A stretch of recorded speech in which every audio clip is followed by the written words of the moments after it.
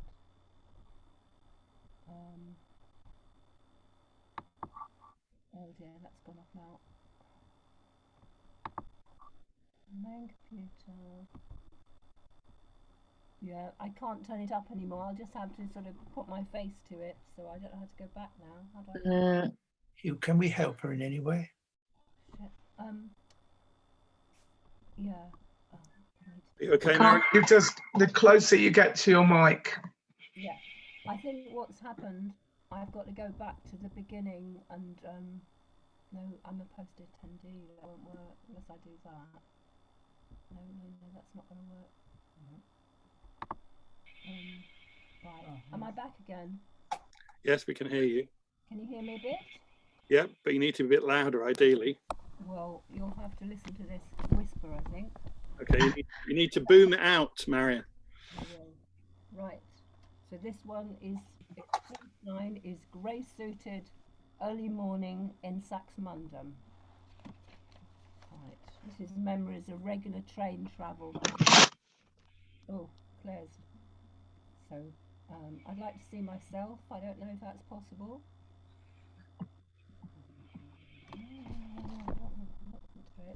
I can now see Claire. I've gone mute. See you. Yeah, we can see you. Yeah. Can't hear me again. No, we can't hear you very well.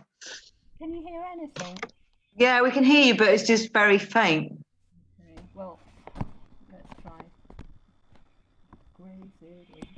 Grey suited, early morning in Saxmundham, not breathing. We can fit in the rush that is our daily life. Catch the bus, get there on time, get it and into work. Not breathing, not breathing. We can miss the messages of plants, landscapes and men. Not breathing, not breathing, not breathing. We can end up dying. That's the first little one. Okay, can you hear me at all? No one's... So, can you hear me? Turn off original sound. What's that? I think it's that. Turn off original sound. I'll try that. Is that any better? Only slightly, Marianne. That's better. Okay, let's have another. I think where's the light, Laurie? Where? Okay, so I'm going to do a COVID one now, which isn't sung, so that might be easier. I will do it in the fullness of time. Can you hear that? It's better. Okay, I will do it in the fullness of time. I will do it in a few years' time. I will do it when the time is ripe. I will do it when the time feels right. When mouse and will are one, when heartbreak and muck coincide, when the morning presents no divide, when painting and living are one, when at last I get up with the sun, when dreams and reality are one sometime, when there is no burden of time, we will meet up then. When our disconnects are whole once more, we will fly gracefully out of the door. When life resumes as before, joy fills the world, and we can own up to our deep grief. And we go forth in this resurrect when thought and action are one, and friendly disharmony returns again to this too quiet place. Thank you. Was that a bit more? Could you hear anything? Yes, that was better. Can we ask Jack Green to come forward now, please? Thank you. Thank you, Marianne. Is Jack Green ready? I am ready. Yes, Jack, one long poem. Okay. It's called Real Abstract Chaos. I have an appetite for life, the chaos of a lying world. Like arsenic, a trace of it, a medicine. I'll take some more and hey, well, mine's business, strictly business, as God is my witness. And isn't that in whom we trust? The greed that is good, like new trusts and truth, new gods, cause greed worms through the chaos, makes sense of algorithms, flickers on the screen, the murmurs of the cash machine, the money market, bonds, the stocks that change, they craze, manipulate. No sweaty brow bears down on bears nor bulls, like shit. Delays the hit, take coke, straight up your nose, stuck up your ass, and drown in it, in shares that do not share. Bonds that do not bond, work just one way, crack dovetails, ties, screws and nails, loosen the gum and glue, the bonds, unbond, unshare, rip up humanity to try it. Take finance as we see it now, today. Obscurity have some believe their genius at play. Uncared by them, the burden of their game that kills the spirit, culls the life. How quiet can a chaos be where death enslaves? No need for whips. When songs have stilled, the prose, the poesy have died. Anarchic minds, the mighty. The difficulty is getting out of it. The madness near, like any chaos, sheer, disciplined as it may appear. Short of exits, no way out. And still I shout and scream, I'm long, I'm short. The forward selling on a puff, the gains for free, rattling in my back pocket, loose like change. For you the losses, now bail me out. I am the son of breakfast snort, the Holy Ghost, the hypertapes, the glitter screens and telephone, the buttons of this paradise, they morph with me. I am the half-blood prince of madness. See, I let you know, I'm God. As such, I have discovered light. Look through that keyhole at the cache, the stash, and there's life in it, true life, truth. And I can see that life behind that hole, that lost or never had a key, but for my raging energy. Well, spew your spit and vent your spleen, shout through that hole, shout into it. Are you too hoarse, too tired to shout about it? Shout, help, help, please help me break into it. Take our fair share out of it, which is mine anyway. So keep your hands off, you little mind, out of my way. I want it all. I kick the door. But no mortar holds this castle Babylon as it comes down. A crash, the chaos, rubble, pebble dash. This chaos locks me in, and truth, I've lost all bearings, cannot move nor run, pinned down.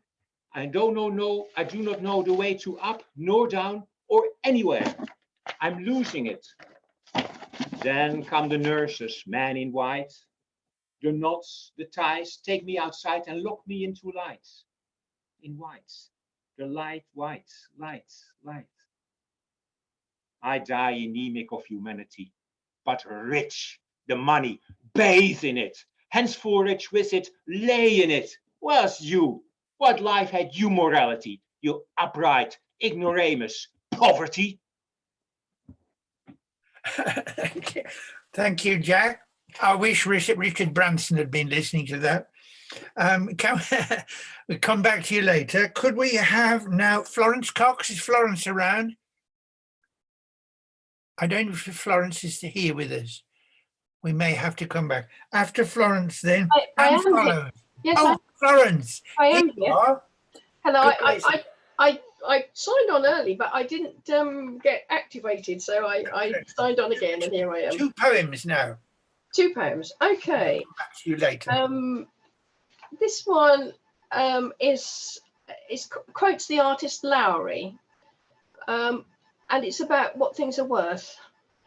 Thinking of his dear mother bringing that simple dish to table, Lowry said that all the art in the world was not worth a good potato pie. Thinking of all my yearnings, shaped and expressed in many forms, I say that all the poetry in the world is not worth a dollop of honest affection.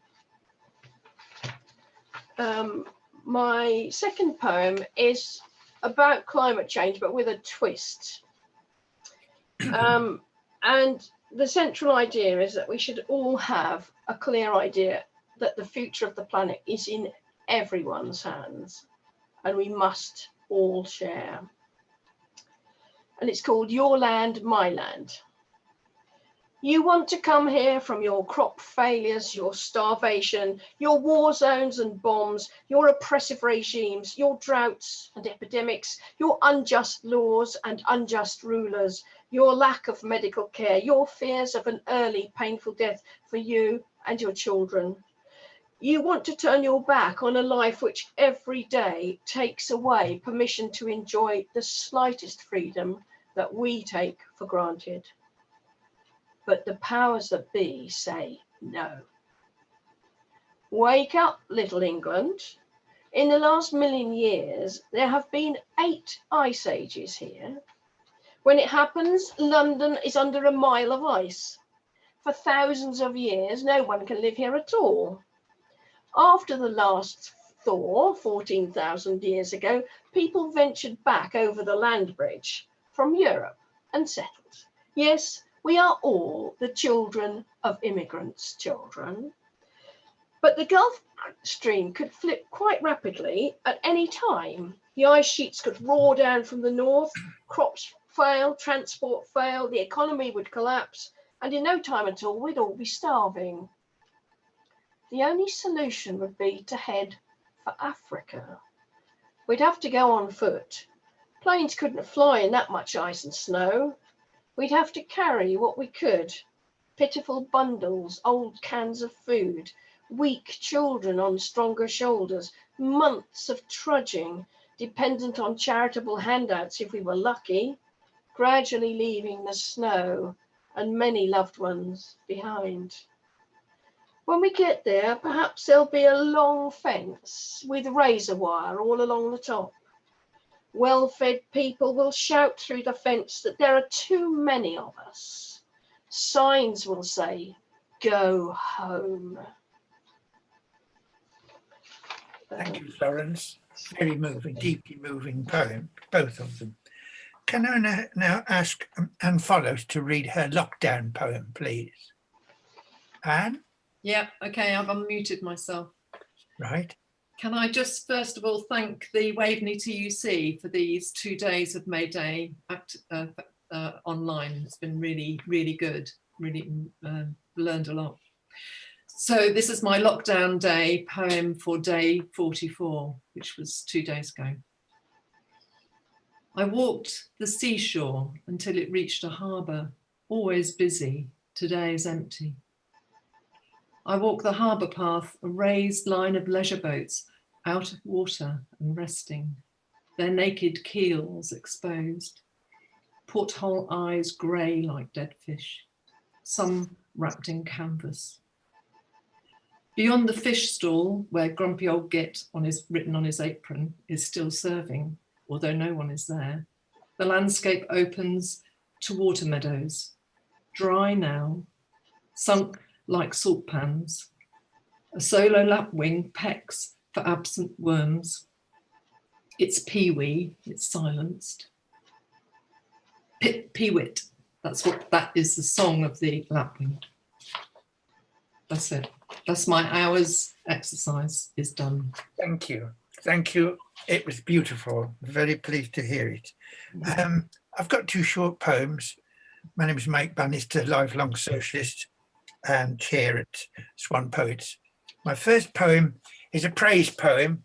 I wrote it for the Karl Marx's 200th birthday, and I was lucky enough to see it printed on the front page of the Morning Star a little while back.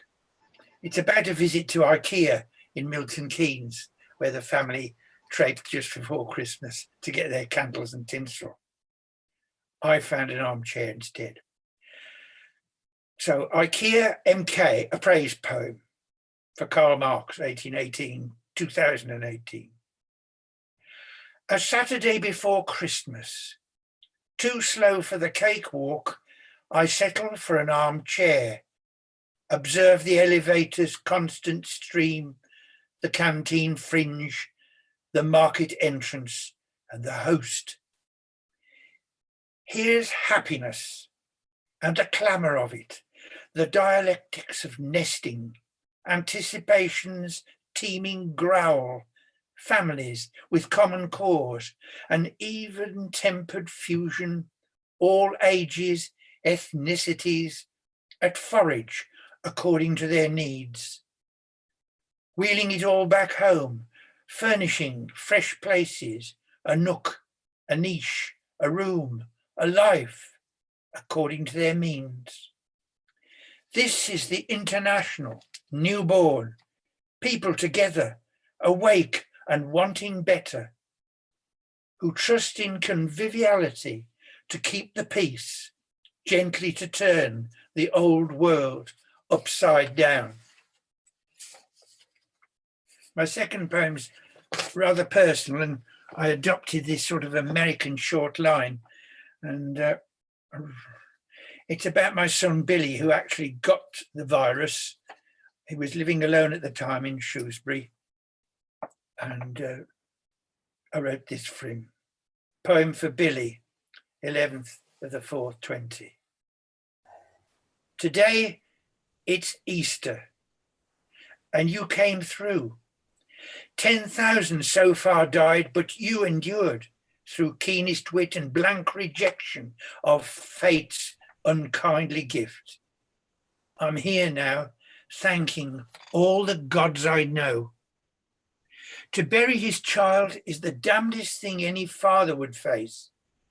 You spared me this, being of a mind to dream the quotidian, each and every step a minor act of theatre, all the lines electric and charged positive.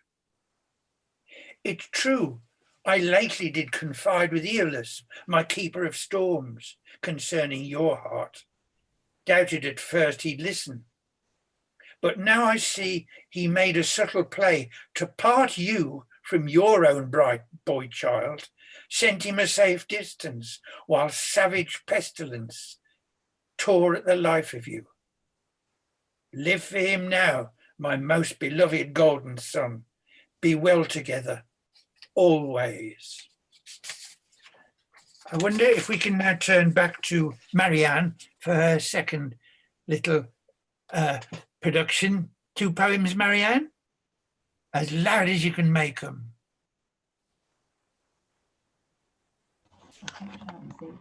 Okay, this is, can you hear me? Just about. Okay, so I'm not going to sing it, I'll read it. It's called Shrinking World. It was written in 1983 for One World Day. I think it should really be called Exploding World. So it's a climate kind of get on the road, it's saying really. You say you are sure, but how can you say? You'd better get her moving before she goes away. World, she is a shrinking away. Earth, she is a fainting away. You should have been there when the world was new. Fish, they were jumping in the sky. Birds, they were singing, the birds, they could fly.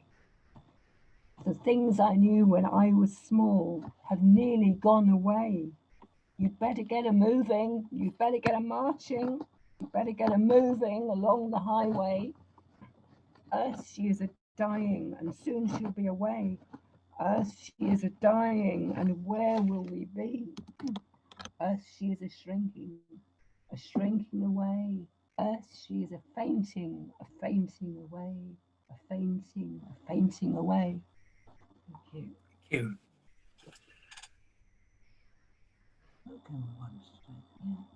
Second poem? Oh, second poem. One moment.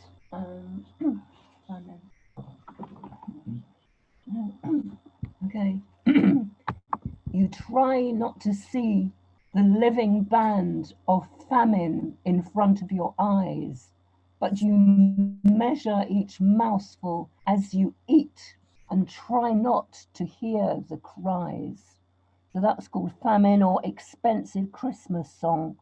Often at Christmas there's some awful disaster and we're seeing people suffering. Right, that's it. Wonderful. Thank you, Maria. Beautiful. Can we have now, please, Jack Green for 2 short poems? Jack. He's muted. This one is called Holiday Romance. I am a tourist in a foreign land, a fortnight of exotica, where trees are palm, the air is hot, the people black, my face is white, the food is good, the air is silk, hotel 6-star and courtesy abundant. I'm a tourist in a foreign land, the towns are sharp, under clear blue sky and business clad in clean shirts, smart and striking skirts of mode and style. The towers gleaming steel and glass, all faces black and mine a lighter shade of pale. I'm a tourist in a foreign land with golden beach of soft white sands, the breeze to cool, cocktail in hand from huts behind and served by black-faced friendliness. My now the tint of ruddy red. I'm a tourist in a foreign land, now 4 days in local shirt and shorts, with coffee at the corner cafe and chat, an offer of a second cup, a friendly chap with cheer. His face is black, mine most definitely tanned. I'm a tourist in a foreign land. I take a shine and dance from 9 till 4. Her name is Hopling. She is divine. Her number I wrote down and she took mine. Her face is black, mine gleaming brown. I feel at ease in this foreign land. No uncles, aunts, and Hoplin's friends, and kids at school doing their best. And after work, before they rest, a great big meal together. All black-faced and mine now a darker tone of brown. The fortnight almost gone, and at her home, we hold together, promise return, eternal love, and eye to eye. The last night spent, I kiss her lips, and we make love one last time, and tears as 2 black faces lost between the sheets of white.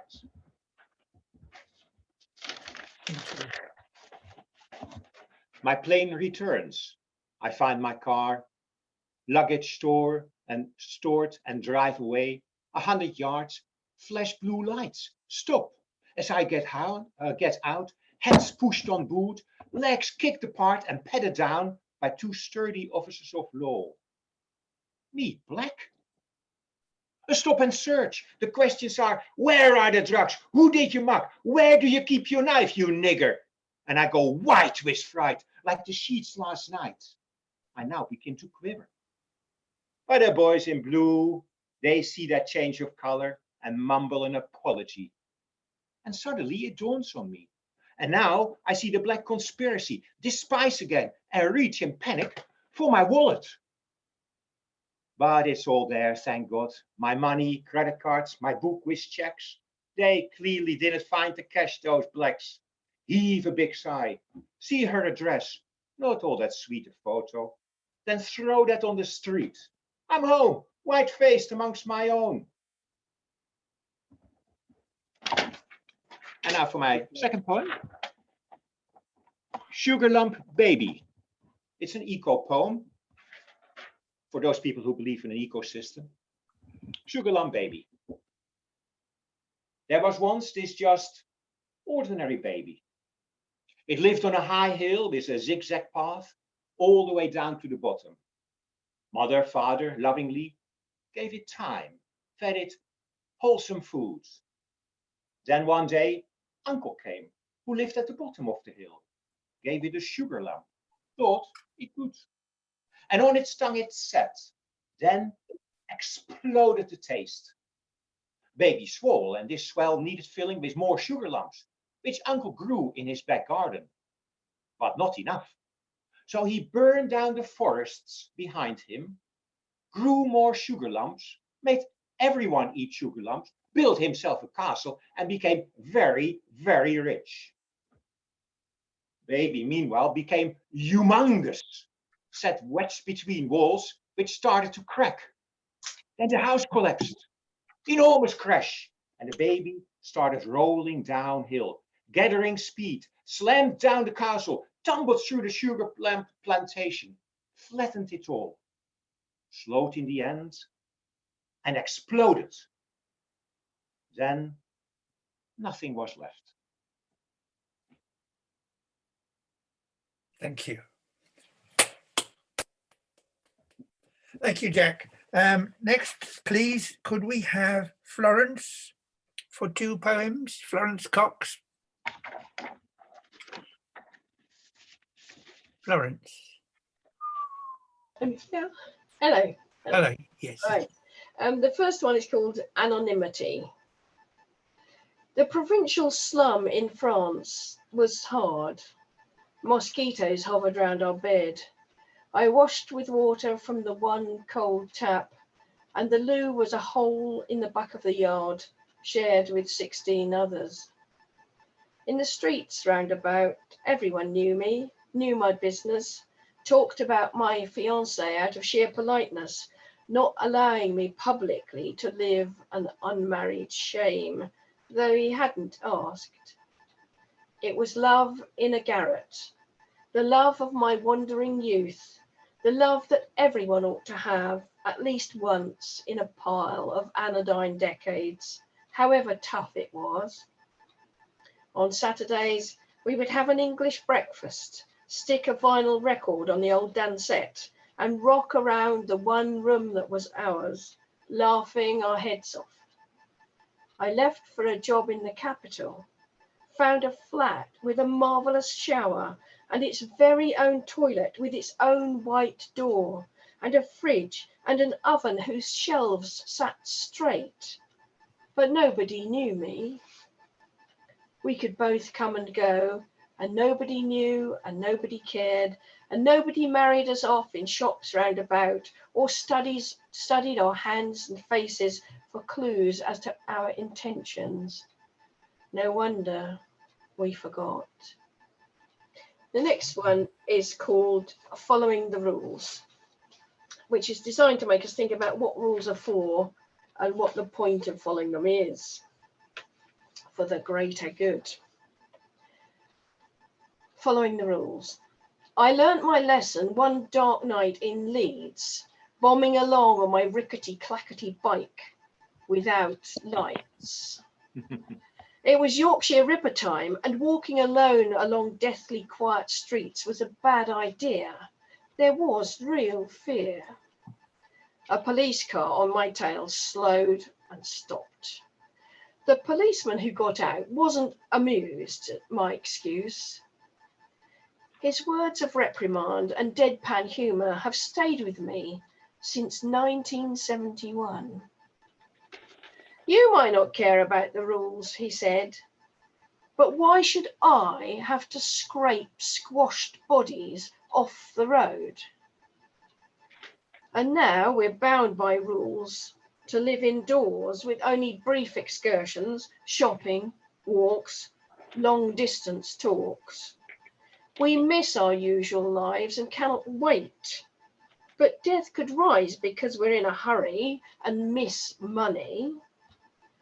Think of those workers, doctors, carers, nurses, doing their jobs to keep us safe and well, though it's hell fighting such unknown horrors, being let down, but carrying on, bearing for families the last goodbye. Bus drivers, midwives, medics, and the frail, and even children are among those who've paid the ultimate price. Be patient.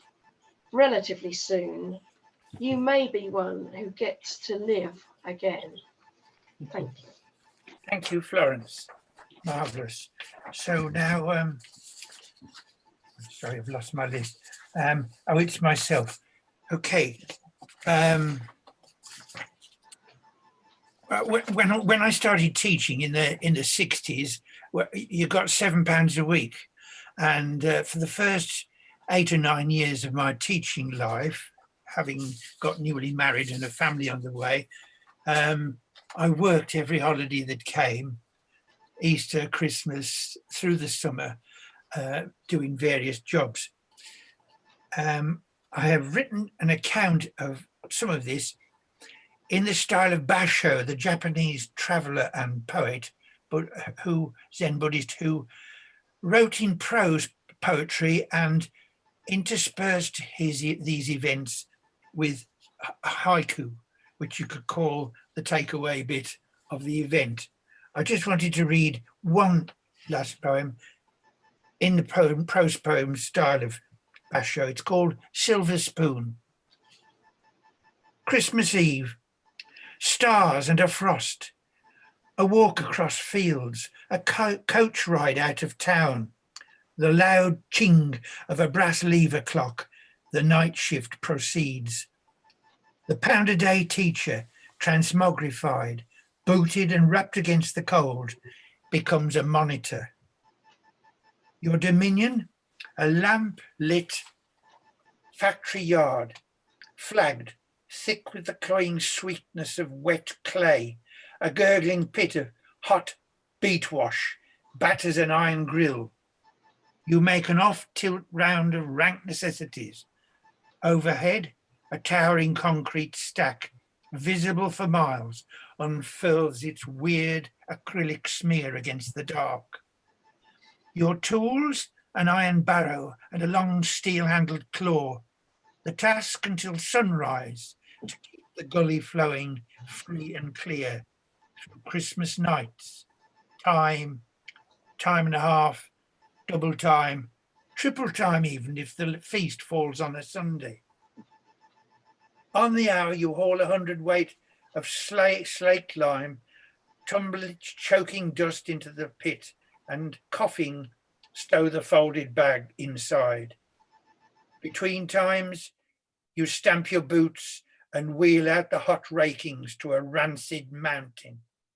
Wet nights, you slip into the engine shed, climb aboard the roaring box, warm your bones, peruse a line or two of Sophocles before bending again to the mindlessness of passing time. First light, you sip from a flask, no urge to eat. At 6 the siren sounds, redemption. You prop the barrow, hang the claw, and slope wearily to join the others for the ride back.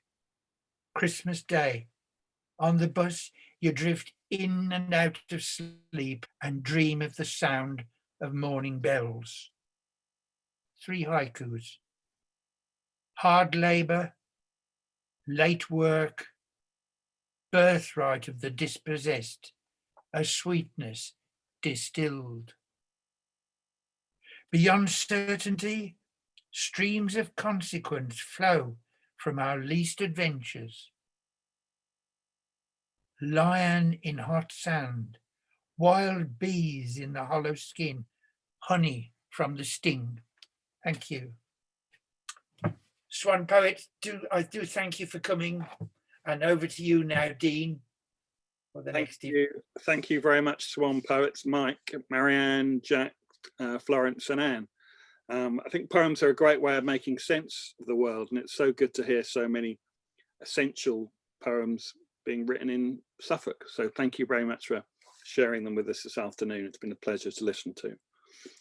Where we are who are we coming up next? We've got the next 3 up are going to be Salman Tawhid, singer and guitarist. He's going to be along about we're about 15 minutes behind. So we've got Keith Crykant.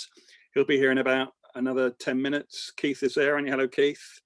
See you there, yes. But before that, we've got Claire Hamburger. Claire, You're there, aren't you? So let's have some poems and songs off you. Can you hear me? Yes, we can. Perfect. Right, okay. Well, normally this song's going to be a bit rough because it's normally on piano, but I can't get to the piano. There's no Wi-Fi in the right room, as it were. So it's a very quick change to guitar. So it's not going to sound great, but there we are. Never mind. I thought I'm going to do poems, but I thought I'd do a song first because we've had quite a lot of poems for a while. So do a song, then do some poems. Can you put the camera down a bit because we can see the top of your head clear? That's it. That's perfect. Thank you. I think you still will because I've got to look at the words. If you see what I mean. Okay, but we can see your face now. Thank you.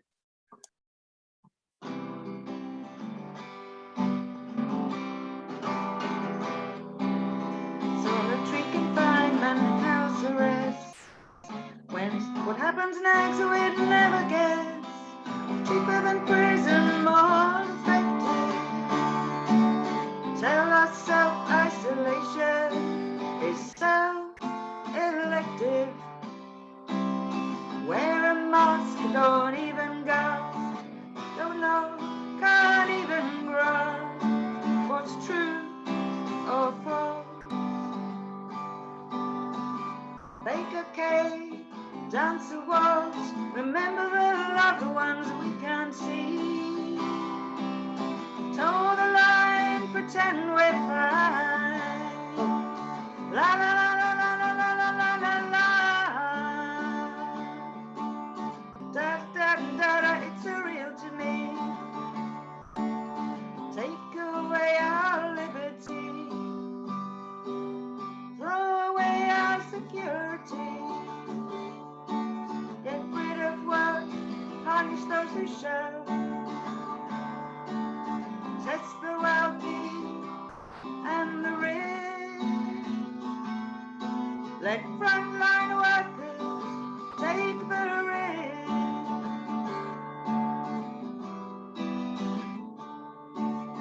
Self-isolate, disintegrate. Don't know, can't even grasp. Make sure you don't ask or ask. Don't stand too close to me. Don't stand too close to me. What happens next we'll have to see. La la la la la la la la la la. Da da da da da da da da da da. It's surreal to me. Sorry. Trump and Johnson, dangerous fools. It's frightening to witness all their tools. Pandemic, death plague, a morbid view. Fear, paranoia, or just fatigue. We're gonna lose the plot. We're gonna lose the law.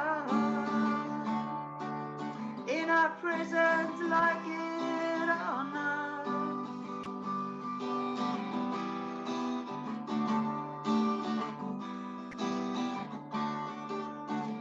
We can't go very far.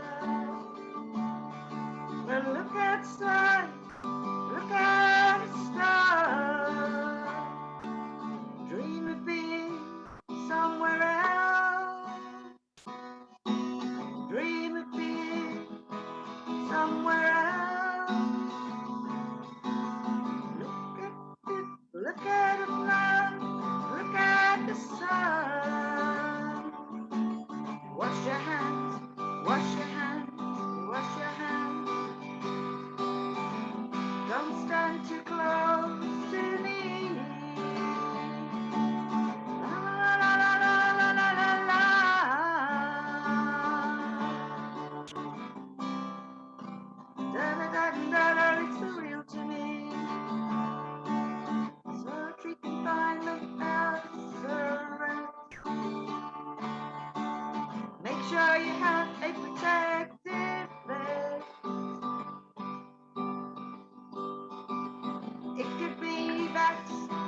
Chinese pets.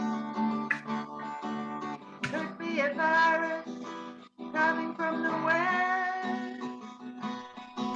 Windows shopping, windows dress. Time is all we have.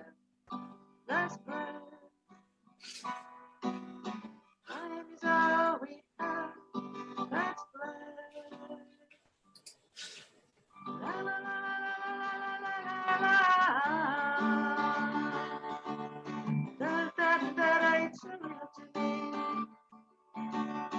La la la la la la la la. Da da da da da da da da. It's a real to me.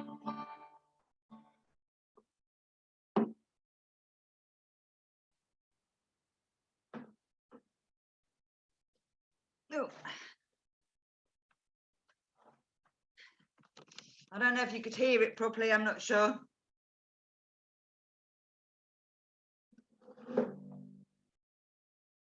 Could you hear it?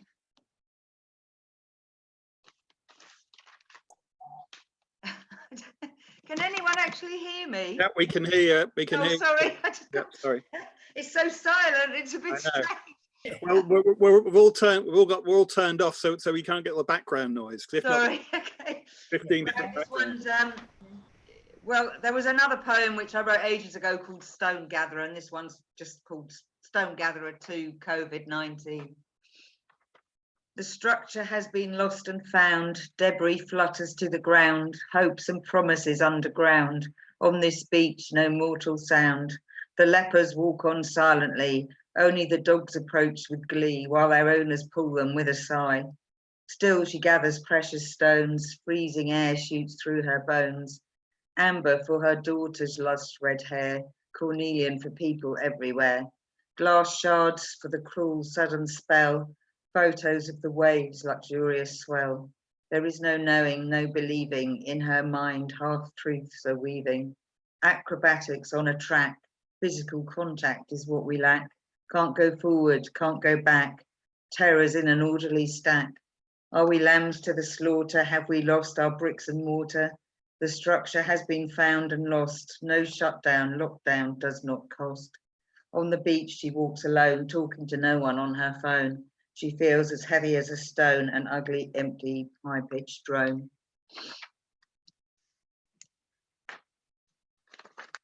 And then I'm not sure how much time I've got really. I wrote a thing called a non-blog. It's a non-blog.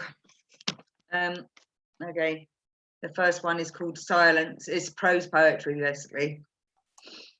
There it is, the silence. If I was deaf, I would understand its familiarity, its subtle nuances.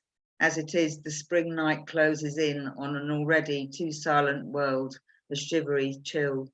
Birdsong dying, no distant traffic, no neighbours' cars returning, no late night walkers with the brief glare of torchlight under the clear dusk stars.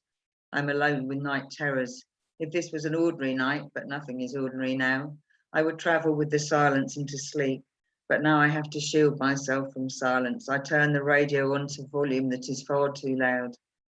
I reach into the deepest cavities of my memory at flashbacks to every frightened night I've ever had. I curl into a fetal position, staring at the wall and cocoon myself in an imagined overflowing bed of ripped teddies and dolls, maimed, most of them, by my brother's jealous and zealous attacks, red gashes, fake stitches, hair pulled out. I love them all, but especially their woundedness. I remember the names with whispering certainty. Drive. Should I be doing this? Should I be doing that? Am I in danger? Am I putting someone else in danger? Will I get stopped for being human, for wanting to drive forever? There are fewer cars than there are even at Christmas. It's not winter. There's absolutely nothing to celebrate. The landscape is breathless, boundless, soundless. Rapeseed, magnificent sun, candy floss blossom. I hear my breath and the mechanics of a vehicle moving. All internal. I turn on the radio, flick channels until I listen to a cello weeping through. Passing closed down parks, one with a police car guard, closed down shops, a few elderly people on ancient push bikes. Is it 1950, 1930 even? There are farm tractors and lorries and Lycra brigade cyclists. There's a woman on a tricycle. Many pheasants, rabbits, pigeons, kestrels and buzzards idling on the road. Could the natural world take over even as I'm driving? A mirage, the roads narrow, trees and bushes pull themselves outwards, growing second by second, climbing roses, entrenching themselves in concrete, and then winding their way up street lights and road signs. The car stops, maybe of its own accord, with its own will. The foliage is the foliage is blocking out all light, but the piercing, darting glimmers of hope. Am I anywhere, anything, anybody? Walk. I could walk forever, breathing easy, my body controlled by my own rhythm, my own psyche, my feelings, my soul, apace with the springy lightness of spring. A river, reeds rippling, water trickling, ducks and ducklings hiding from me as I focus on avoiding other people and wishing to hide from them. Swans in total possession of their territory, more egrets than I've ever seen before on the land, staring back at me before taking flight. The rich voluptuousness of bluebells strewn, clamouring on every path, and every path the road to freedom now. Encounters with dogs and their owners, even the dogs won't be patted now, are trained for no contact. Step aside, turn the other cheek. Why are you walking here? Avoid walking in the footsteps of others. A few parents and their children wave or say hello, but our mouths are mostly taped. Our distancing thorough, as if contamination happens through a single word of acknowledgement or kindness. So I walk on through every century, every day, every week, every month, every year I've been alive, wondering about the paths I took and remaining focused on the way my feet slip in my clog-like dusty shoes, on a weed or a flower half remembered from one of those days or weeks or months or years. I'm ageless, rootless, floating on the surface of the water and being unable to dive in. This one's called Loving. Claire, can this be the final one? Yeah, okay, well, I've got a few more of those, but I'll just do that one then, that's fine. Or another one, wait a minute, I'll see.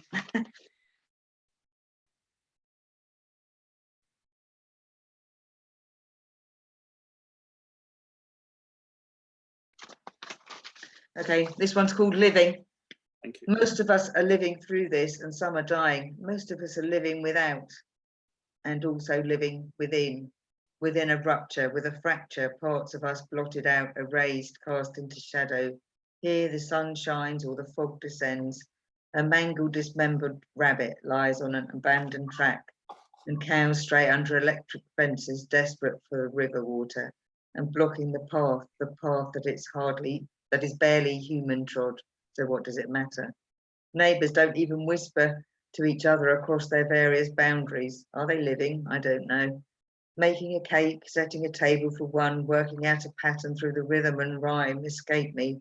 The heightened brilliance of clematis, of lavender, lingering luxury of scent, quince flowers, jasmine, enticing me into a makeshift heaven.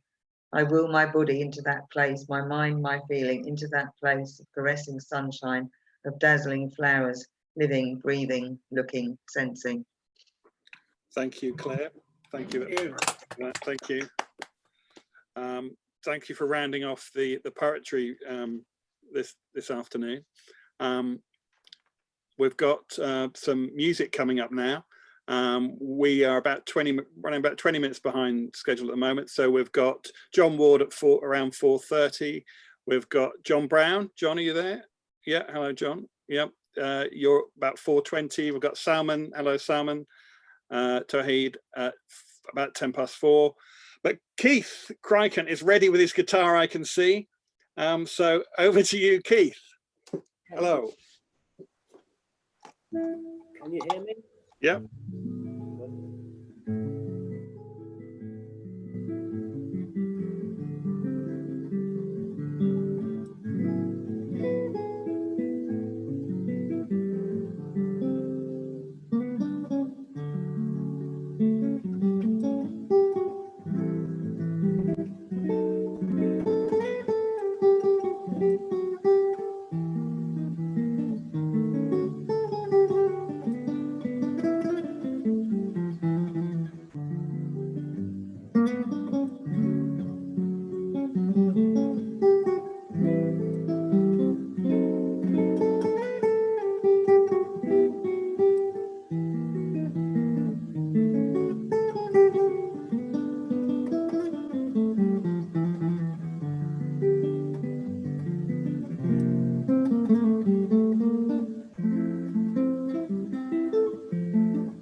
Thank you, Keith. Thank you.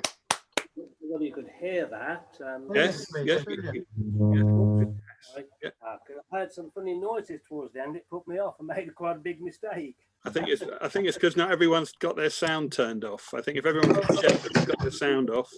From, but never mind. Good. But I just think how mellow that was, and then I thought it's also mellifluous. That's the word I was thinking of. It was enjoyed it. Out for that one. No, it was beautiful and soothing and smooth. Thank you for that. It was lovely. So now we're going to move to Salman Tawheed. He's a singer-songwriter whose work reflective work mixes English, Urdu and Hindu, doesn't it, Salman? So it says about you online. So I'm looking forward to hearing what you're going to share with us. Thank you so much for having me first.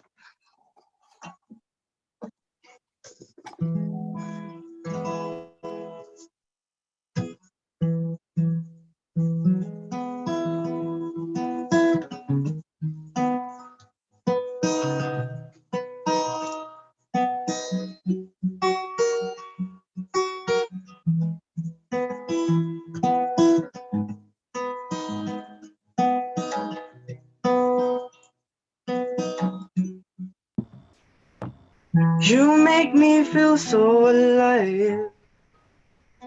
Maybe I'm falling. मेरी खुशी तुझसे है. Maybe I'm falling.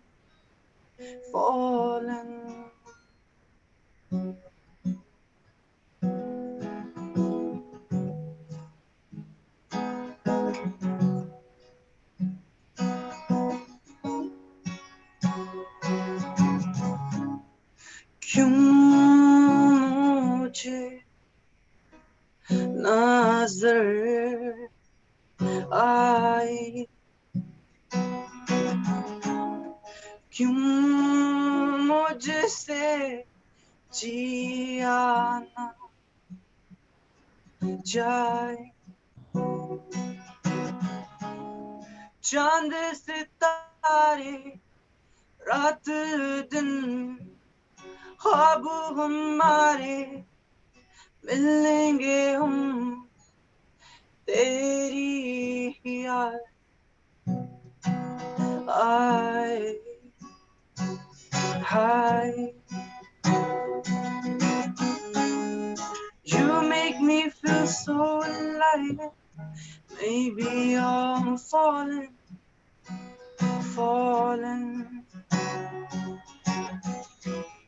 मेरी खुशी तुझसे है. Maybe I'm falling.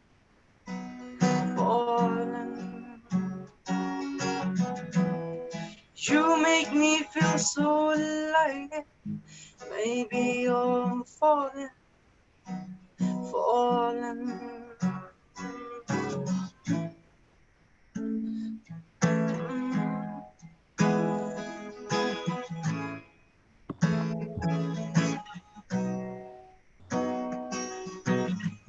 I just wanna fall like I've never fallen before. डूबना है मुझे, चलना है इश्क समुंदर में. क्यों मुझे नजर आए, क्यों मुझसे जिया ना जाए. चांद सितारे रात दिन ख्वाब हमारे मिलेंगे हम तेरी याद आए. Hi, you make me feel so alive. Maybe I'm falling. falling. You make me feel so alive. Maybe I'm falling, falling. You make me feel so alive. Maybe I'm falling, falling.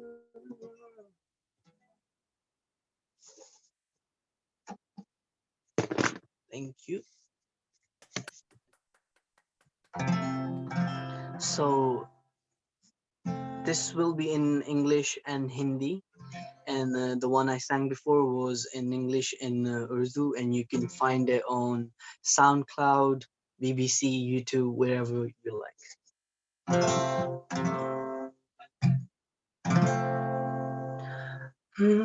I feel love when I look into your eyes, then I believe. If you move out of my side, and I'll be losing. Yeah, I'll be losing grip on you, grip on you. देखो करीब से मिले हैं नसीब से, आएगा फिर ये पल कहाँ। आज अचानक तुमसे मिले, ये तो नहीं है बेवजह। पूछो जरा इस दिल से, हम हैं मिले मुश्किल से, कल फिर न हो हम यहाँ। गजब का है दिन देखो जरा, ये दीवानापन देखो जरा। हम हैं अकेले तुम भी अकेले, मजा आ रहा है कसम से, कसम से, कसम से। I feel love when I look into your eyes, and I believe. If you move out of my side, and I'll be losing. Yeah, I'll be losing grip on you, grip on you. Thank you. This will be, I think, my last one. First of all, thank you for listening, and thank you for having me. And this one's called If I Go, I'm Going.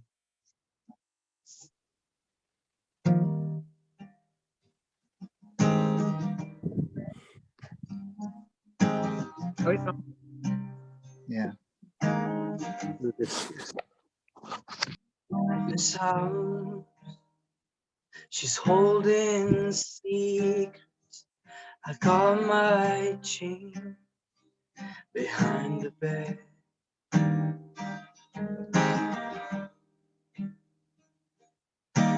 In a coffee can, I throw my necklace in, just in case I have to leave. And I will go if you ask me to, and I will stay if you dare. If I go, I'm going chains. Let my hunger take me.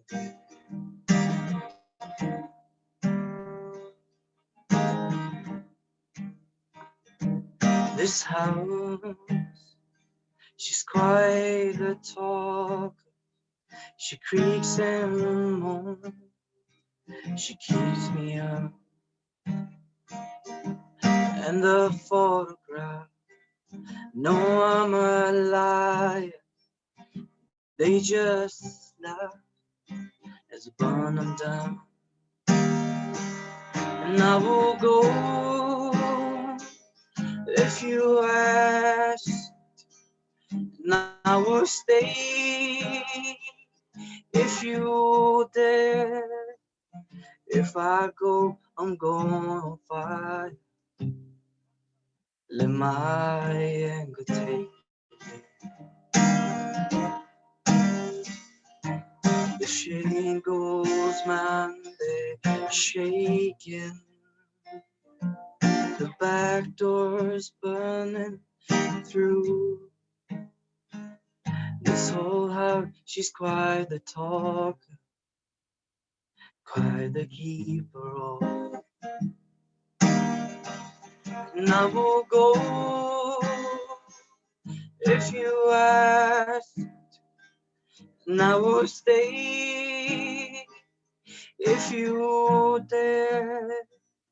If I go, I'm going shameless. Let my hunger take. And if I go, I'm going shameless. Let my hunger take. Thank you so much for having me. Thank you, Salmon. Thank you for those songs, Salmon. Lovely to hear. So thanks for sharing those this afternoon. We're delighted now to continue. We've got two more things this afternoon. We've got John and Lynn Ward. Hello, John. There you are. Hello, John and Lynn. Hello. They'll be along in about 10 minutes or so. First of all, we've got John Brown. Hello, John. Hello. Can you hear me? Right? How you doing? Yeah. Can you actually hear me? Yeah, can hear you. Yep. Okay, I just want to say something before I start. Actually, the chap on the guitar, just outstanding, just really fabulous. I'd like to hear him play again for sure. Brilliant. Yeah. And anyway, this song is called Feet of Clay, and it's based on this idea that you have of somebody, either a memory of them or somebody you've never actually met, or even a place or a thing, nostalgia. This is called Feet of Clay.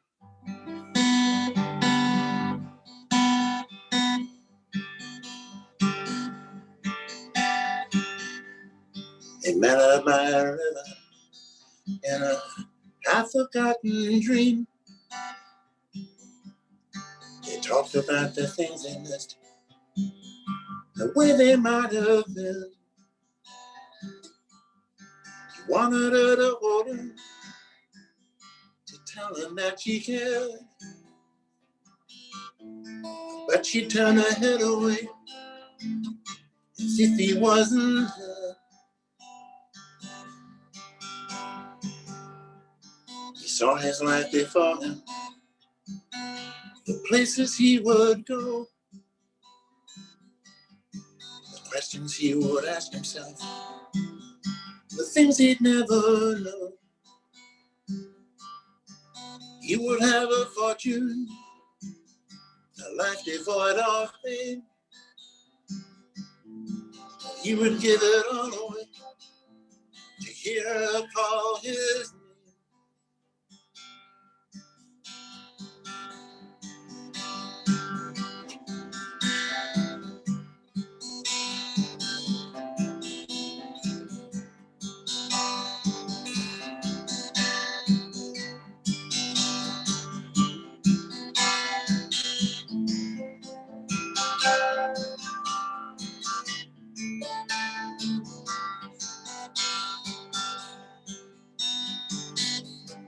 The skies began to darken, wind whispered through the trees. Although she hadn't spoken, he knew he'd been deceived. He couldn't find the courage or the things he had to say to the goddess he had worshipped, who walked on feet of clay.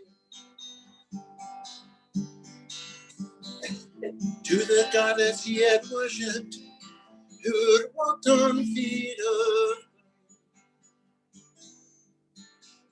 clay. To the goddess he had worshipped, who walked on feet of clay.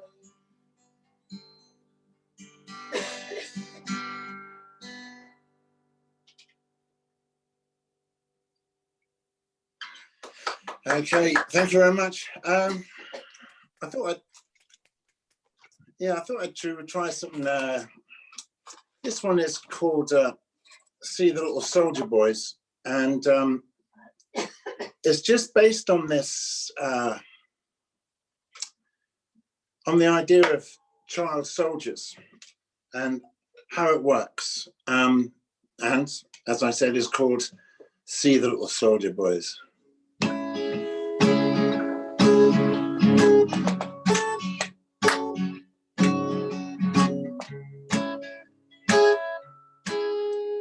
See the little soldier boys in dusty broken boots. They're past their fading memory, torn out by the roots. You'll find them in the cities, you'll find them in the farms. We'll teach them how to stamp their feet, how to swing their arms. See the little soldier boys, smiling faces. Watch the teenage sergeants put them through their paces. He came to the village when they were almost 8. He gave them all a flag to wave and taught them who to hate. Send them old machine guns, grenades, and magazines. Send them stuff just enough to shatter limbs and dreams. Limbs and dreams. Limbs and dreams. See the little soldier boys broken on the floor. Their hearts are falling silent, they're not smiling anymore. But there are lots of soldier boys who think that war is great. Just give them all a flag to wave it. Teach them who to hate. Send them old machine guns, grenades, and magazines. Send them stuff just enough to shatter limbs and dreams. Limbs and dreams. Limbs and dreams. Limbs and dreams. Limbs and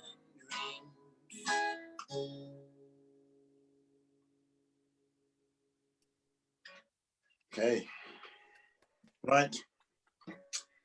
This is about all those kind of psychotic politicians that you know, responsibility is just slides off them like soap. And usually it's after a building is burnt down and lots of people have died. They'll say we've learnt some lessons from that, or there might be a war or a horrific accident of some type or another. And this is called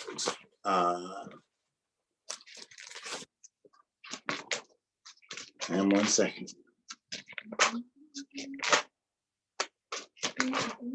Lessons that you've learned. Okay.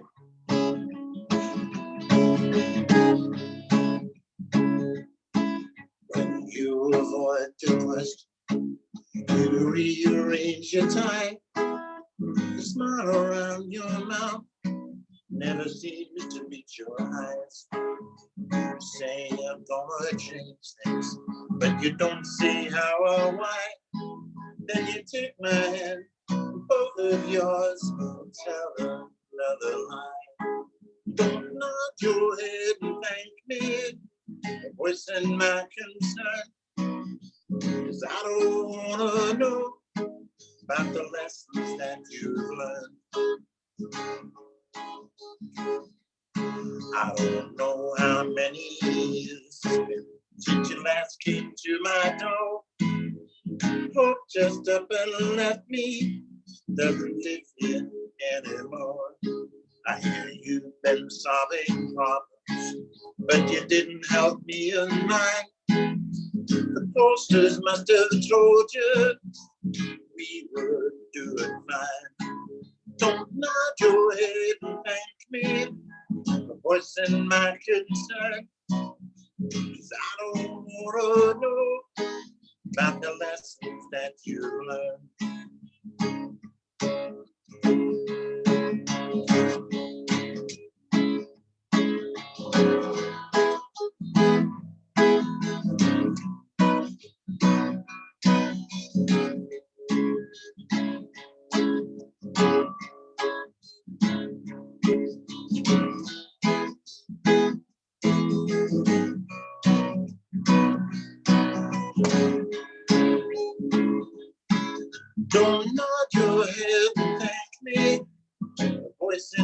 concern. I don't wanna know about the lessons that you learned. Well, I thought I had seen the last of you, but it seems you're back again. Faking smiles for photo calls, shots of fake friends. And you say you wanna change things, that old familiar line. But I think you'll find it's a waste of time. You see through all the lights.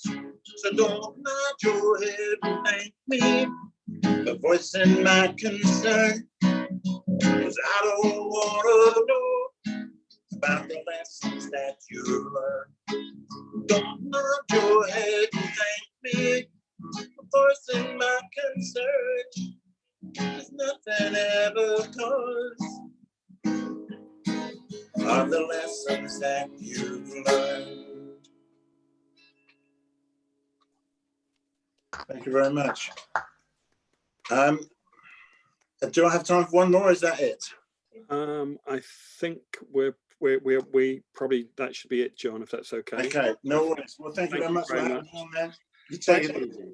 Thank you for the lessons that you've learned in those other songs. Some lovely words. See you later. Did we learn them though? Cheers. Probably not. Thanks, John. No So we're now drawing to close this afternoon's session. We'll of course be back this evening at 7 o'clock with music from Who Stanners, John Griffin, Jason Wicks, amongst others. But we're going to end now with John and Lynn Ward. Hello, John and Lynn. Both proudly made in Lowestoft, can I say, but in demand all over the country.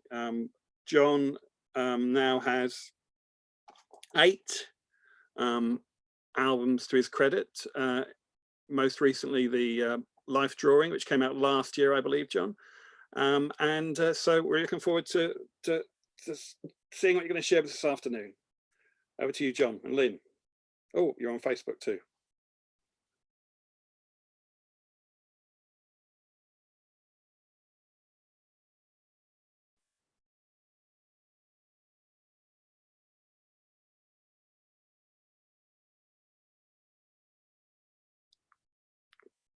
Can't hear you yet.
Dean, where's his phone number? Do you know? Where did I write it down? Is it in the other room? Turn off original sound. Got the speakers on here, was it? Oh, no. Oh, we could hear the previous chat.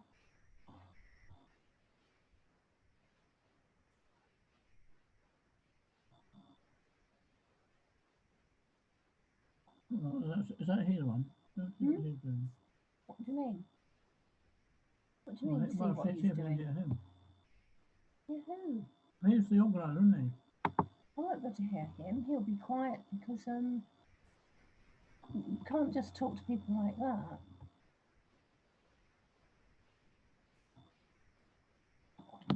No, that's me. No, that's me. Look. Oh, what's that one now?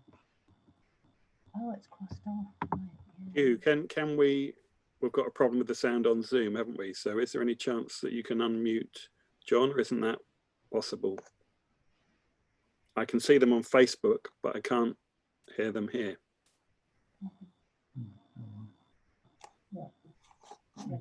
It's the same everywhere. So, yeah.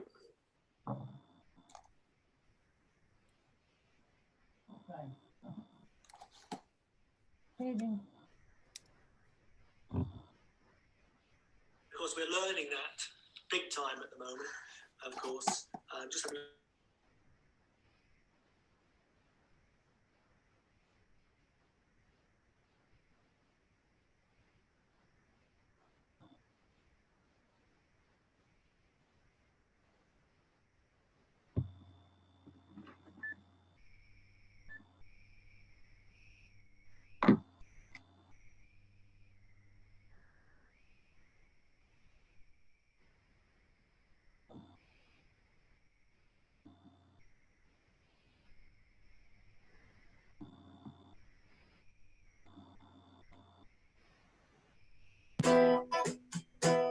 Is there an easy thing to trace? The path of purity. What's fun now enriches the blends with this life. The race you claim is yours goes on shifting sand. Oh, but what was it like the last time you played? Did your blood run big? Did your blood run red? Oh, it's striped with the colors of the national flag. Was it plain to see? You were thoroughbred. Did the microscope reflect the walls that you erect? Was it something very different that you thought? Common ground. Common ground. Common ground.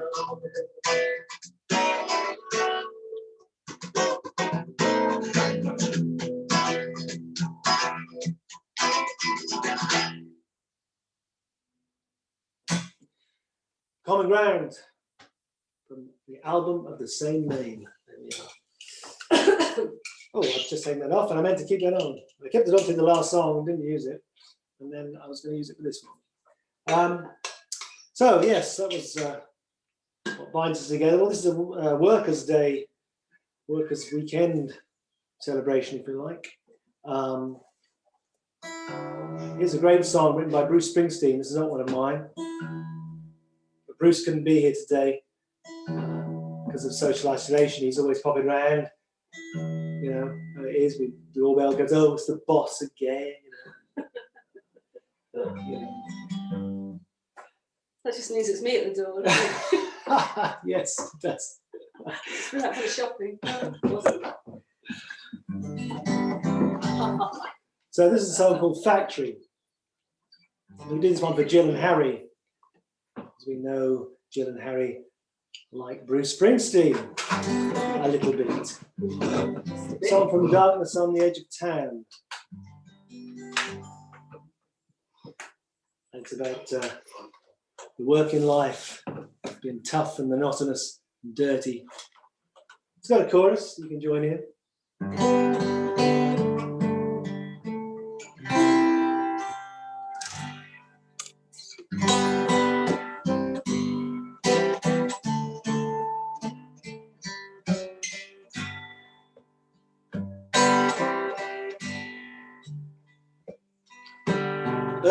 in the morning, factory whistle blows.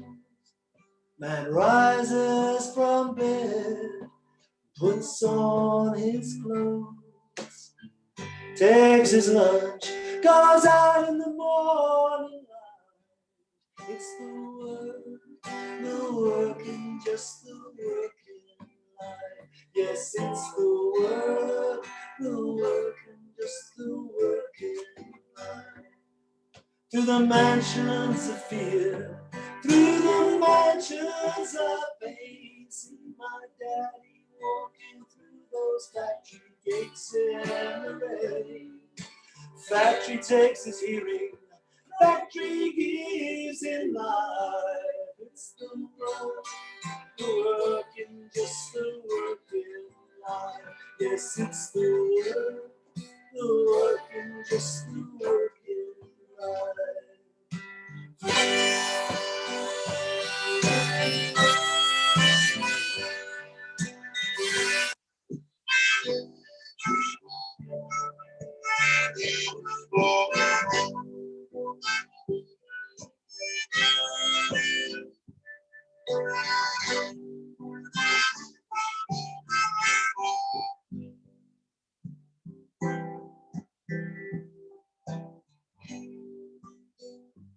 At the end of the day, factory whistle cries, and walk through these streets with death in their eyes, and you just get a bit. Someone's gonna get hurt now. It's the working, just the working life. Yes, it's the working, just the working life. Early in the morning, factory whistle blows. Man rises from bed, puts on his clothes, takes his lunch, goes out in the morning light. It's the working, just the working life. Yes, it's the working, just the working life. Yes, it's the working, just the working life.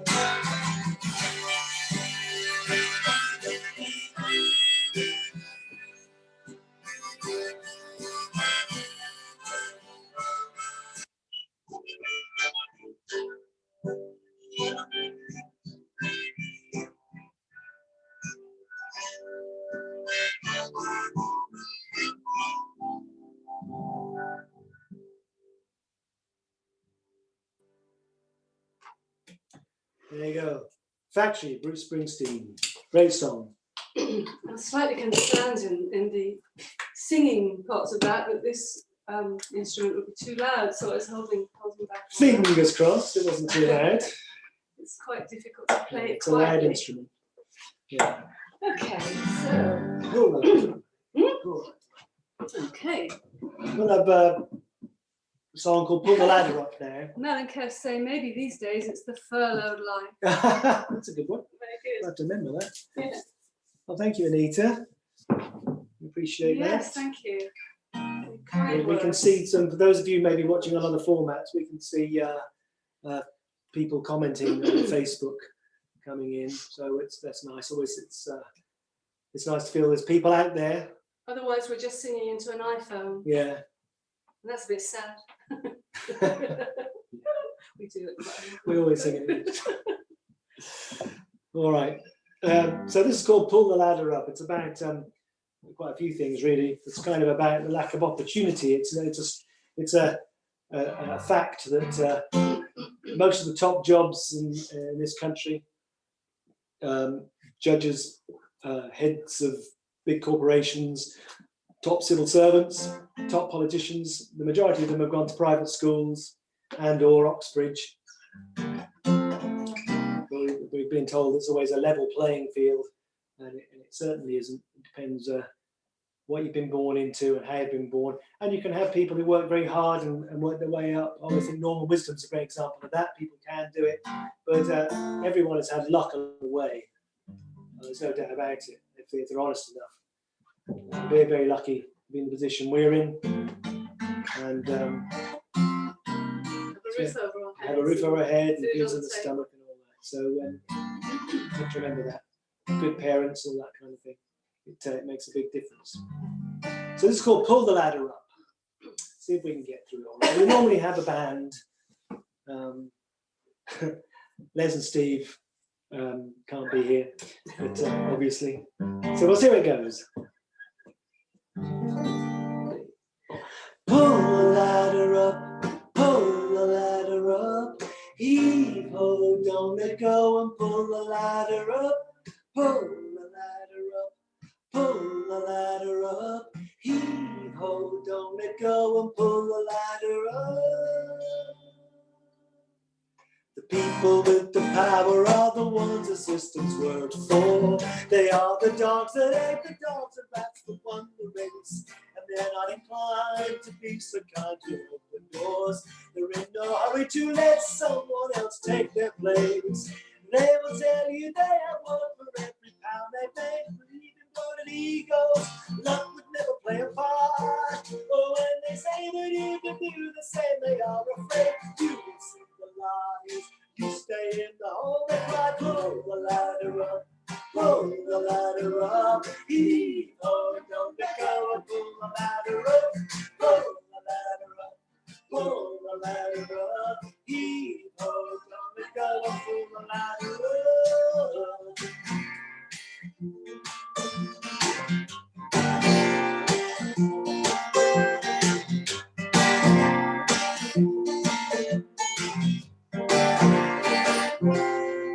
You know that money goes to money, power passes on to power. By sleight of hand, checks used to make and take a little more. Dangles down the dream and knows the hungry will devour. Commodities are like the beads that we go in for. They will say you must protect yourself to keep your share. Places all in chains and call it all an order. And we should be scared of the poor ones over there, dying on the ocean, dying on the borders. Pull the ladder up, pull the ladder up. Heave ho, don't let go, pull the ladder up, pull the ladder up, pull the ladder up. Heave ho, don't let go, pull the ladder up.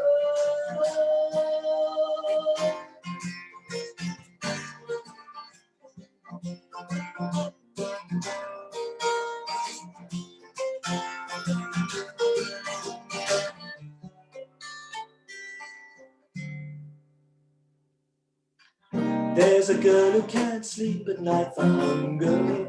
There's a sleeping boy whose dreams his wealth will not deny. And there's the bright school girl unnoticed in the numbers.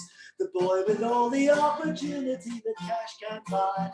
And there's the man who pulls the strings of influence. The woman who works in jobs beneath what she is able. As she takes the tip, she bows her head in deference. She doesn't notice her as she waits upon the table, saying, pull the ladder up, pull the ladder up.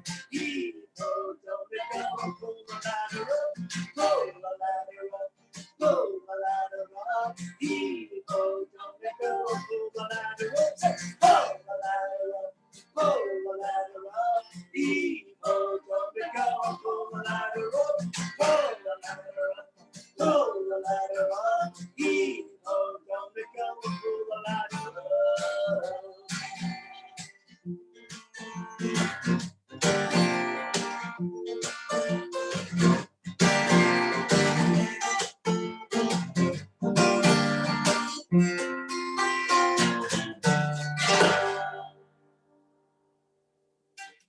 Pull the ladder up.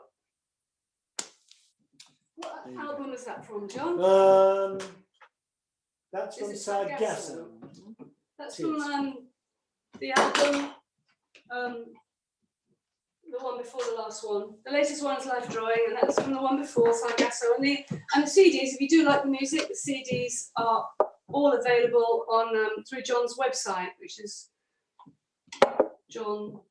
Ward is the word you're looking for. JohnWard.org. What is it? johnward.org.uk. So you've got my second name there. It's easily done. And yeah, if you do want to support musicians, you know, do buy their CDs or stream their music. Okay, we'll do a new song. Oh yes. Yes. We'll do a new song. We did a live stream the other night on Wednesday night. It was the first time out for this song.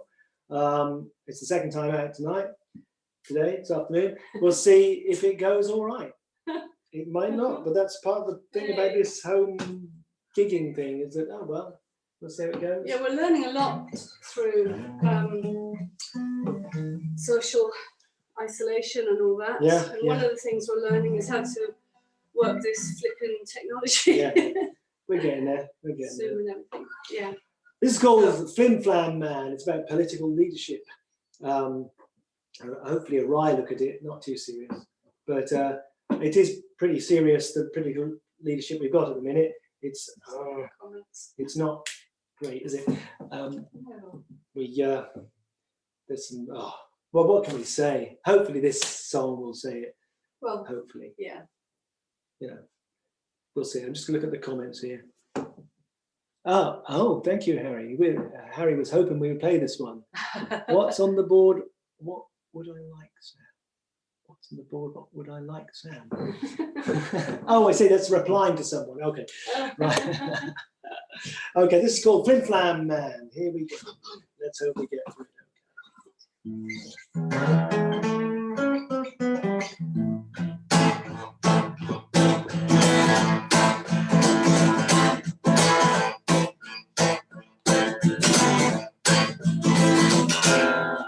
Snake oils, snake eyes, fork tongue, smiling light, he can palm the fool, charm the wise with his words. Sleight of facts, sleight of hand, selling salt to a thirsty man, eyes the prize, doesn't mind who he hurts. He's the flim flam man, on the take and he doesn't give a damn. He'll win what he wants any way he can. Shake the devil and oh yeah. The joking road with nasty plans. A fool that scam. He's the flim flam man.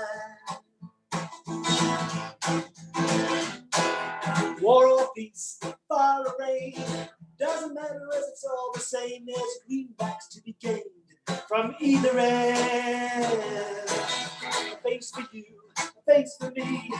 Your worst always his enemy, while your enemy secretly his friend. He's the flim flam man, on the take and he doesn't give a damn. He'll win what he wants any way he can. Shake the devil and oh yeah. A joking road with a nasty plan to pull that scam. He's the flim flam man. Here we go.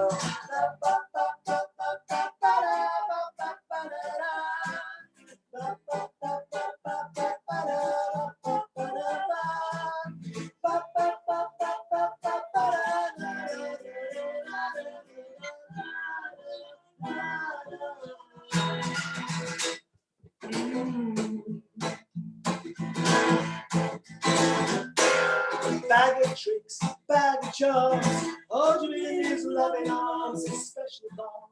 Who is the man? Charisma clad chameleon, telling you you're a special one, standing on the podium with a raised up hand. He's a flim flam man, on the take and he doesn't give a damn. He'll win what he wants any way he can. Shake the devil and oh yeah. Joking road with a master plan to fool the land. He's the flim flam man. So talk about the geek centric charismatic, taking you to body scattering out. The flim flam man. We're being ruled by him. Snake oil salesman. Okay. So maybe got time for one more, maybe? Maybe one more, I think. Yeah, one more. How high the tide? Let's do Or that. I see land. I see land. Maybe time for one more. Yeah, I think, yeah, we've got probably time for one more, we think. That's about right. Hopefully that's all right. I understand everything kicks off again at 7. I believe Xenia Horns on at 7. It's a great harpist. So look out for her. She'll be coming around at that time and all the other things that are going on. So hope you have a good rest of the evening. Oh, Dean says yes, more. Thank you, Dean. And he's in charge of The this. Dean's in charge. Yeah. Paul Baxter says, oh, no, the wife started to dance. Great, dance around that room. Pass the opera, so that'll be all right. Or singing along. Oh, great, yeah. It's going to be an earworm, that one. I think it's only second, as John said, it's the second time we've sung it out. So it's already getting into some of those, getting under their skin, John. Yeah, yeah. You've got to decide who it's about yourself. So, okay, thank you very much for watching. Hope you enjoyed the rest of the evening. Hope you enjoyed yesterday too. I expect we'll post this up to be watched afterwards as well on Facebook. This is a song called I See Land. It's got a chorus. I see land. That's the chorus, dead easy. It's nice to think people singing along at home. Brooke says do the shoulder one. The shoulder one. Shoulder one. What do you mean when? We'll think about Yeah, we'll think about that. Yeah, there is. Okay, have a think. We can do songs about all kinds of parts of the anatomy. Shoulder is one of them. This is, yeah. So this is about people seeing a better vision, people who inspire people to see a better vision in the future and help to get us there, perhaps leading the way, pointing the way. What often seems impossible in a particular age passes for the norm later on. There have been so many good changes over the years. Votes for men, votes for women, National Health Service, abolition of slavery, minimum wage. All these things have come to pass, but people have said they were going to be impossible to pull off. And there were lone voices at the time, considered mad people with, you know, crazy ideas. Yeah, that's right. So we hope that there's a better world awaiting in the physical sense, not in the old spiritual sense. I know what you mean, Wendy. What does you need a shoulder ready when you are? Oh, I see. Oh, ready when you are. That's no, we're not quite prepared for that one. Maybe we'll do it Next on our next live stream. Next live stream, Wendy. We'll see if we can pull that one. Thanks for asking. We do. I love that song. It's a great. John's a great, lovely song. Wendy here has commented and asked for a song called "I'm Ready When You Are," which is great. Thank you, Wendy. We appreciate it. We usually do it with the band. We'd have to just work it up, just the two of us, so it sounds half decent. I see land. Here we go. Tossed apart, I see all the waves. Battered by the storm. Lost beyond without a trace. Through lifeless night and empty door. What lies behind is a foreign land. Where I was born and grown. Still twisted by the grasping hand. Who wants the whole world for its own? Sometimes it's simple, the whirlpool of despair. When they're in the closeness, where the watcher stands, with his hand to his eye, he cries, I see land. I see land. Rising from the wave to save the weary lost land. I see land. I see land. From an upturned world where black is white, who can see the naked things? The poor are blamed for their own life. That charity trumps everything. But there's a time to heal and a time to bleed. It's hard to cut the ties that bind. Face the pain and the fear exceeds. It's time to live and travel blind. When it seems there is no refuge, too much weight to bear. Up there in the crow's nest, where the watcher stands, with a hand to her eye, she cries. I see land. I see land. Rising from the wave to say the weary must land. I see land. I see land.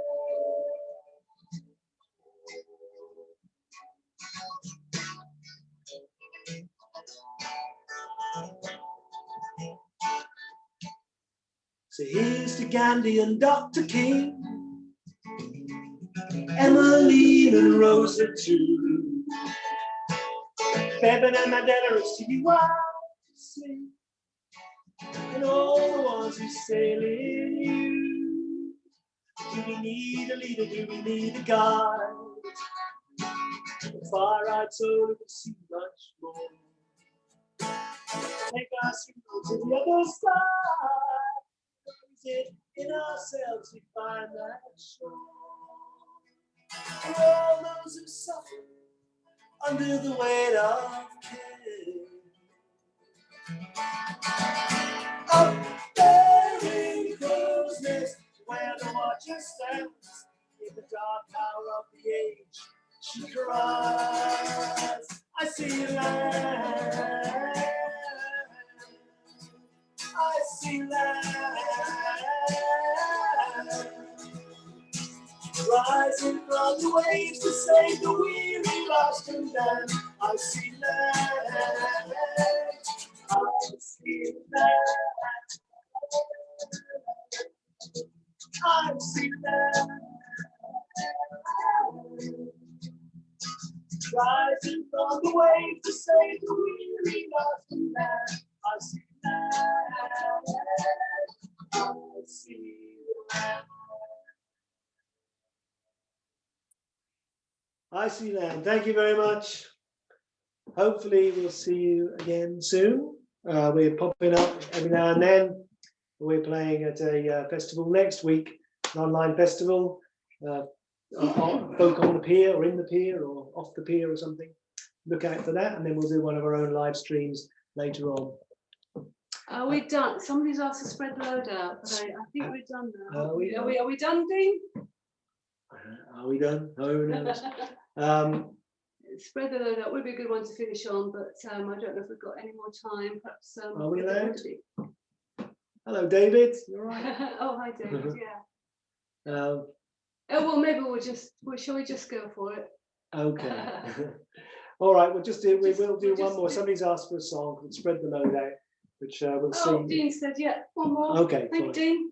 Great. Well, we're going to finish with this one that John wrote quite some years ago, but nothing's changed. So it was pertinent then. It's pertinent today as it was then. It's about the inequality and how the wealth of the country is very unequally distributed. So we can remember it. I've done it for a while. As someone just mentioned, it's from an album that's just been released on Spotify and Amazon. Actually. Thank you for reminding me. No. Thank you. We need to employ you as our manager. Well, it's on Waking Dreams, this album, and it's 20 years old now. It's on Spotify now. Most of the ills of this world, for humans at least, can be sorted out by spreading the wealth out better, much better. There's a very small fraction of people actually own most of the wealth of the planet, and if that was redistributed much more fairly, so many of the problems would be sorted. That's what I believe. I think it's quite doable. Just got to make it happen. Then got to solve the problem of consumerism, of course. If we all have a little money, we mustn't spend it on driving 20,000 miles a year and flying 30,000 miles a year. Anyway, spread the light out. Thanks very much once again. Thanks very much for watching, and tune in to this evening's sessions. There's more to come, and people are asking for more songs, but this is actually our last one. So thank you very much indeed. Thank you. For having us. We might not get this one right. We'll see. No, we might not. We haven't practiced it.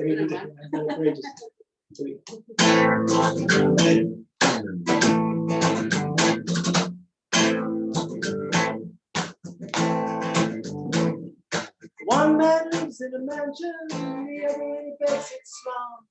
One has space and room to waste, the other man has none. One owns acres of pasture, the other rents a windowsill. One lies his head on a king-size bed, the other sits pounding a chill. Oh, is it just, and is it fair? The one's got a piece of the lion's share, while the back cat goes for more. Spread the load out, spread the load out. While up in the palace of power, they pay themselves so well. Down on the street, Jamaicans meet, you gotta find something to sell. To make the poor work harder, pay as little as you can. To keep the wages high, if you're gonna try to motivate the wealthy man. Oh, is it just, and is it fair? The ones want to be the lion's share. On the back that goes for more and more. Spread the load out, spread the load out. Says a company chief in the Rolls Royce, I deserve every pound of my pay. And there's an old man with freezing hands who won't leave his room today. Some call it the politics of envy, but it's the politics of the need. One struggles and survives, so the other can thrive. Who envies that kind of greed? Oh, is it just, is it fair? The ones that are least with the lion's share. On the back that goes for more and more. Spread the load out, spread the load out. One man lives in a mansion, the other in a bedsit slum. There's a growing state of greed and hate, 3 worlds living in one. There's a voice in the city saying, times are gonna get tough. While down in the queue a voice breaks through, that's it, I've had enough. Oh, it just me. Oh, at least make a lion's share. On the back that goes for more and more. Spread the load out. Oh, is it just, and is it fair? The ones that at least make a lion's share. On the back that goes for more and more. Spread the load out. Spread the load out. Spread the load out. Spread the load out. Thanks very much. Good night. See you soon. Take care. Bye.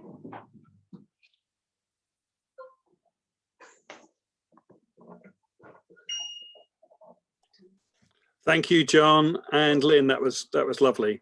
So thank you very much for that lovely session live from your red room, as I'm going to call it, a session live from your red room. So thank you for rounding off the afternoon perfectly with those lovely songs.